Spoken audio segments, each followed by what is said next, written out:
मुंबई लोकलचा खोळंबा झालाय। ठाणे कळवा रेल्वे स्थानकादरम्यान लोकलचा खोळंबा झालेला आहे।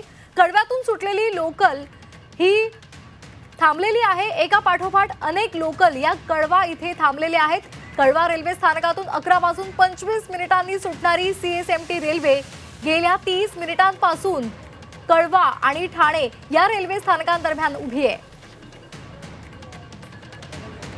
या संदर्भात अधिक माहिती घेणार आहोत आमचे प्रतिनिधी शुभम कोळी यांच्याकडून। शुभम, नेमकं काय घडलेलं आहे? ट्रेन्स एकामागे एक थांबलेले आहेत। किती वेळापासून हा गोंधळ झालेला आहे आणि सध्या त्यामागचं काय कारण दिलं जातंय?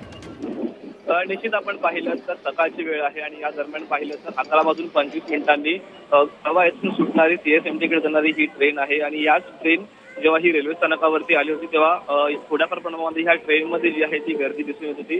परंतु ज्या दरम्यान ही ट्रेन जी आहे ती पुढे जेव्हा ठाणे रेल्वे स्थानकाकडे दरम्यान सरकत होती त्याच दरम्यान जे आहे ते रेल्वे रूळ व ट्रॅकच्या दरम्यान संपर्कामध्ये एक व्यक्ती आल्याने जो व्यक्ती जो आहे जागीच त्याचा मृत्यू झालेला आहे आणि याच नंतर जो आहे ह्या रेल्वेचा खोळंबा झालेला आहे। मागील 30 मिनिटांपासून ही जी सीएसएमटीकडे जाणारी ट्रेन आहे ती कळवा व ठाणे रेल्वे स्थानकाच्या दरम्यान उभी आहे आणि त्याचबरोबर पाहिलं तर पाठीमागे अनेक रेल्वेच्या रांगा ज्या आहेत त्या लागलेल्या आहेत आणि चाकरमान्यांना देखील जे आहे त्याचा मोठ्या प्रमाणामध्ये अडचणींना फटका जो आहे तो कुठेतरी बसताना दिसून येतोय। आता नेमकी रेल्वे ही केव्हा पूर्वपदावरती येईल हेच पाहणं महत्त्वाचं असणार आहे। अगदी धन्यवाद आपण दिलेल्या माहितीसाठी। ठाणे कळवा रेल्वे स्थानकादरम्यान लोकलचा खोळंबा झालेला आहे।